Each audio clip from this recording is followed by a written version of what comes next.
कक्षा नवम के विज्ञान के अध्याय 14। अध्याय का नाम प्राकृतिक संपदा।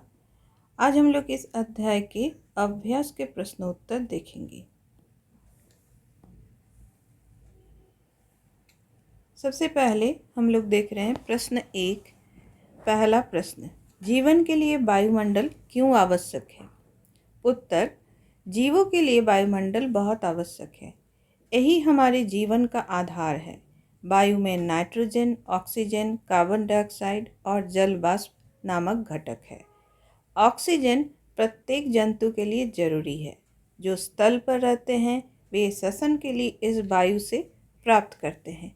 जलीय जीव इसे पानी में घुली हुई अवस्था में प्राप्त करते हैं।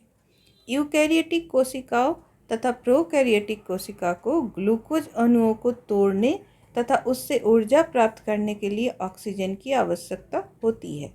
इसी के कारण कार्बन डाइऑक्साइड उत्पन्न होती है। पेड़ पौधे कार्बन डाइऑक्साइड को ग्लूकोज में बदलते हैं तथा अपने लिए भोजन के रूप में प्राप्त करते हैं। वायुमंडल में पूरी पृथ्वी को एक कंबल की तरह ढांप रखा है। वायु ताप की कुचालक है, इसलिए पृथ्वी का औसत तापमान सारा खर्च नियत रहता है। ये दिन के समय तापमान को बढ़ाने से रोकता है और रात के समय तापमान को पृथ्वी के बाहरी अंतरिक्ष में जाने की दर को कम करता है।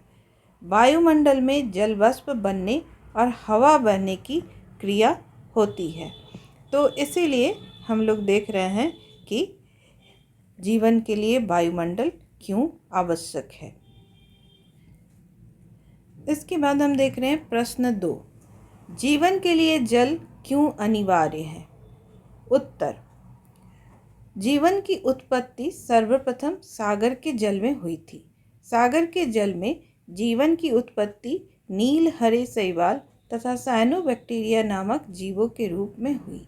ये जीव एक कोशिकीय यानी यूनिसेलुलर थे। लंबी अवधि के दौरान इन एक कोशिकीय जीवों से बहुकोशिकीय यानी मल्टीसेलुलर जीव बने। सभी जीवों, पौधों या जंतु में 70% से 90% तक जल पाया जाता है। दूसरा, हमारे शरीर में पाया जाने वाला जल भोजन से प्राप्त पोषक तत्व को घोलकर इन्हें शरीर के सभी अंग तक पहुंचा देता है।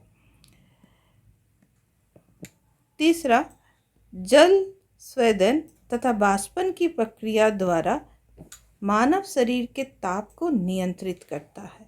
चौथा, जल हमारे शरीर के अपशिष्ट पदार्थ यानी कि मल मूत्र इत्यादि के उत्सर्जन के लिए एक अच्छा माध्यम है। पांचवा, नदियों और समुद्र में नावों और जलयानों के द्वारा यात्री और सामानों का एक स्थान से दूसरे स्थान तक परिवहन होता है। छठा, हम पानी का अत्यधिक उपयोग पीने में, नहाने में, कपड़ा धोने में और खाना पकाने इत्यादि में करते हैं। खाना पकाने और पीने का पानी कीटाणु रहित तथा स्वच्छ होना चाहिए। सातवां बिंदु, जल का उपयोग सामान्यतः औषधि के रूप में भी करते हैं। आइस बैग सिर दर्द में आराम पहुंचाता है, जबकि पानी की पट्टी का इस्तेमाल बुखार को कम करने में किया जाता है। ऊंचाई से तेज गति से गिरते हुए जल में ऊर्जा होती है, जिसका प्रयोग हम बिजली बनाने में करते हैं। नवा बिंदु, बहुत से जलीय जंतु जैसे मेढक, मछली, मगरमच्छ आदि जल में निवास करते हैं तथा ये जल में घुली हुई ऑक्सीजन का प्रयोग श्वसन क्रिया में करते हैं।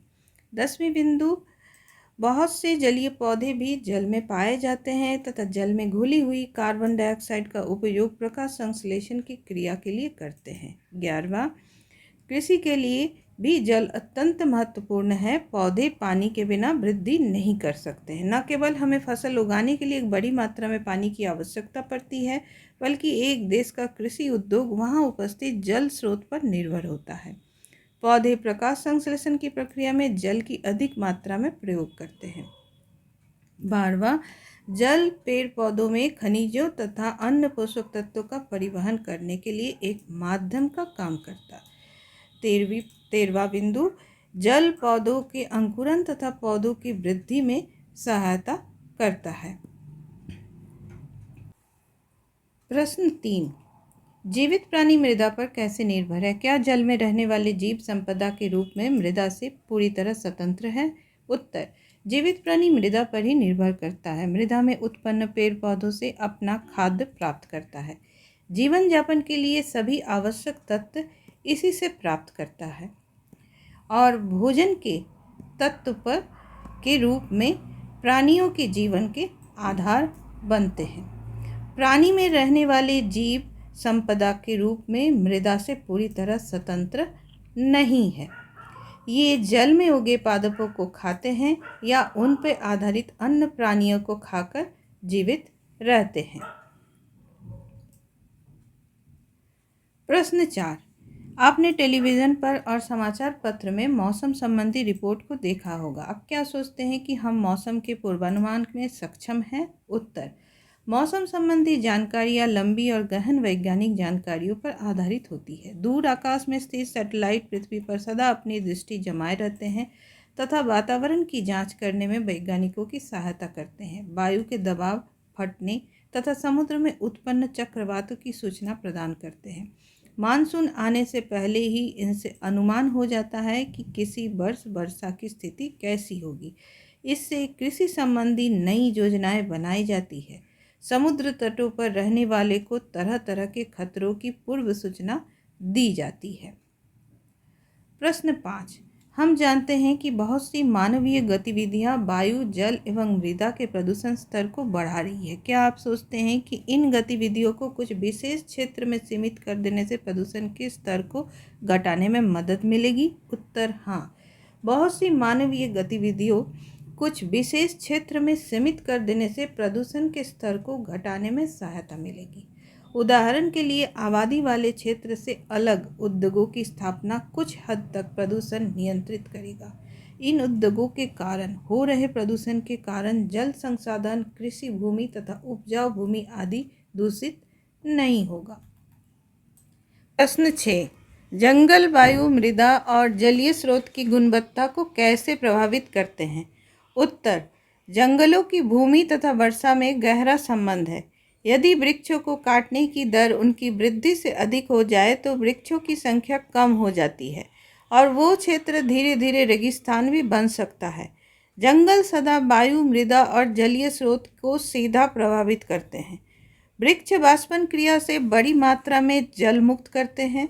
इस मुक्त जल से बाष्प बादल बनते हैं तथा वर्षा होती है। जंगलों के कम होने से वर्षा भी कम होगी तथा उस क्षेत्र में वृक्ष उगने की दर कम हो जाएगी, जिससे पर्यावरण प्रभावित होगा। वृक्ष को बहुत अधिक काटने से जैव पदार्थों से समृद्ध मृदा की भी सबसे ऊपरी सतह वर्षा के पानी के साथ बहकर लुप्त हो जाएगी। मृदा के इस प्रकार अपरदन के कारण भूमि की उपजाऊ शक्ति नष्ट हो सकती है। वन जंगली जंतुओं के आश्रय देते हैं। हमें उनसे कई प्रकार की जड़ी बूटियाँ भी मिलती है, यानी कि जंगल से जड़ी बूटियाँ भी मिलती है तथा इमारती लकड़ी भी प्राप्त होती है, यानी कि घर बनाने के लिए जो भी हमें लकड़ी चाहिए वो हमें जंगलों से मिलती है। कई उद्योग के लिए हमें कच्चा माल प्रदान करते हैं। जंगलों में जलीय स्रोत की गुणवत्ता बढ़ती है। इनसे भूमि कटाव पर नियंत्रण होता है। जंगलों की उपयोगिता को देखते हुए वनों को पुनः पूरण अति आवश्यक हो जाता है। इन सब के अतिरिक्त पौधे जितने अधिक उगाए जाएंगे, हमारा पर्यावरण उतना ही स्वच्छ और स्वास्थ्यवर्धक होगा। पौधे ही हमारे प्रदूषित पर्यावरण को स्वच्छ कर सकते हैं।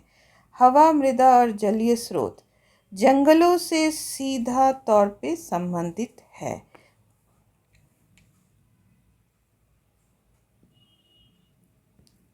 धन्यवाद। यहीं पे हम लोग अभ्यास के प्रश्नोत्तर को समाप्त करते हैं।